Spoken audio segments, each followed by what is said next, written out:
Аз сега ще разкажа една кратка история.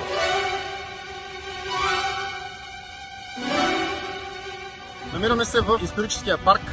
Това е най-големият и мащабен проект, който се изгражда през последните 30 години в България. Този проект, който се случва тук, пише историята на българското предприемачество. Не просто на територията на една община, а на територията на цяла една държава. Защото показва как с само единствено лични средства, ентусиазъм и предприемачески дух може да се направи така, че една много изостанала община буквално да бъде съживена. Забравете за това, че вие сте представител тук на една частна фирма, защото истината е, че вие сте частна фирма. Вие сте пирамида, вие сте секта.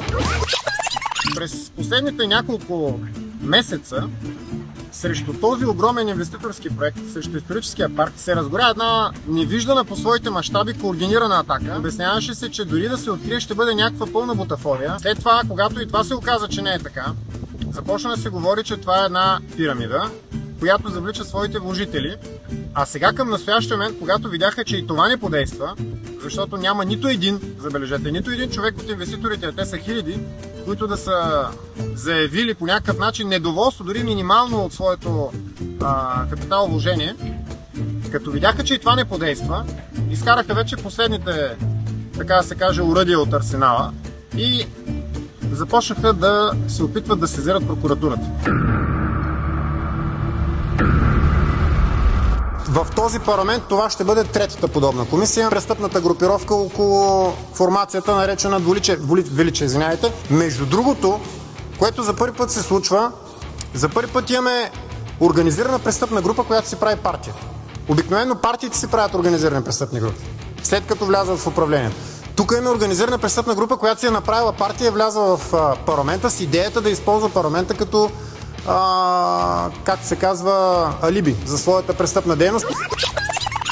Аз бях изумен, когато видях портите, вратата, която е направена на Тракийския дворец. Това са две мраморни врати, които са калибрирани с такава идеална точност, че въпреки, че всяко едно от крилата на вратата, те са две, тежат по около приблизително 1 тон. Това е монолитен мраморен блок, изсечен по начин, който е абсолютно едно към едно с оригинала. Може всеки един, без значение дали е силен, слаб, голям, стар, малък и така нататък, възрастен човек, с малко натиск да мръдне тези еднотонни крила, защото те са идеално калибрирани. По начина, по и който без да има лагери. Няма лагери, да. По начина, по който са били направени преди около, да кажем, 2200-300 години, техните древни оригинали, тракийските аналози. Всичко тук е направено, включително и къщите, които може да видите някои от тях, които са за първи път подобна възстановка на неолитни селища.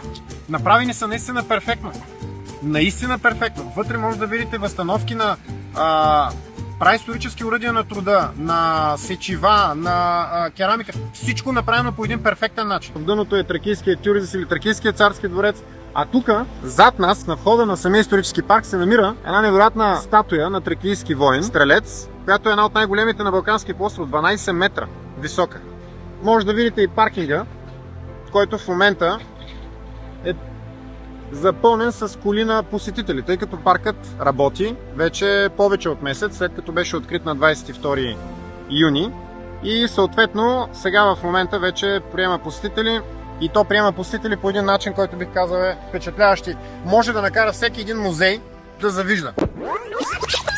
Така че аз ще призова все пак за някаква нормалност и сериозност в този разговор, защото парламентът не е място, в което някой да излиза да си рекламира личните сектантски, пирамидални проекти.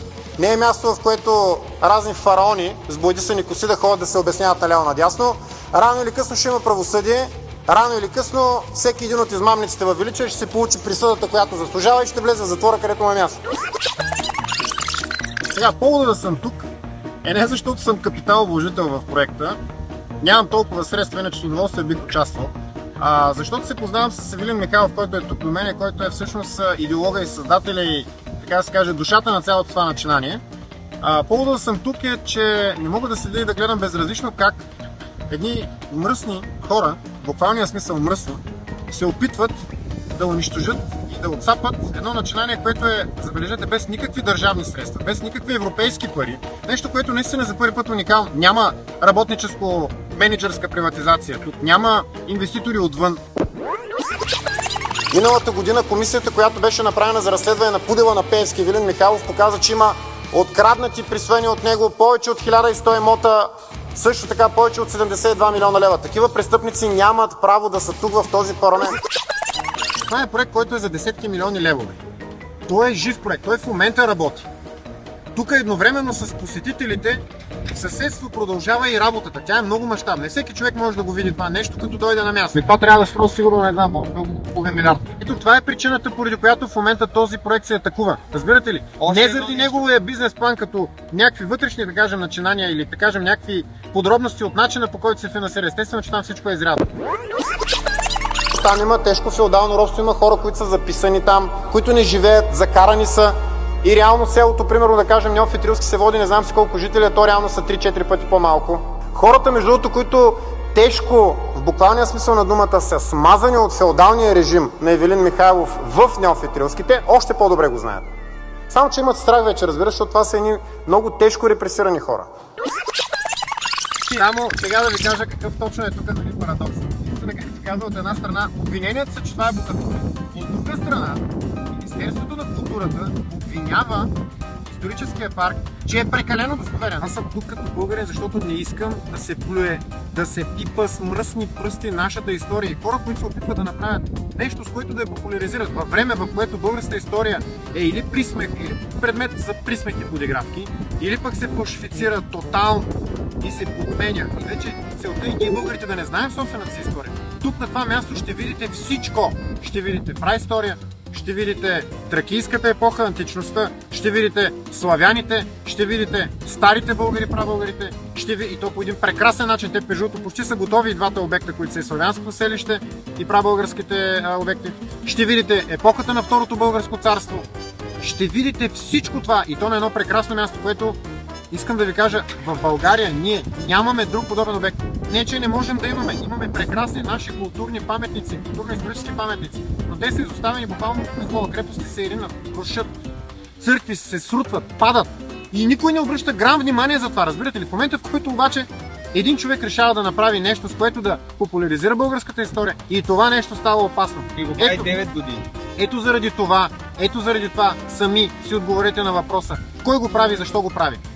Защото тези хора искат ние да спим, искат да бъдем заспали. Елате и го вижте. Това е което мога да ви кажа да завършим.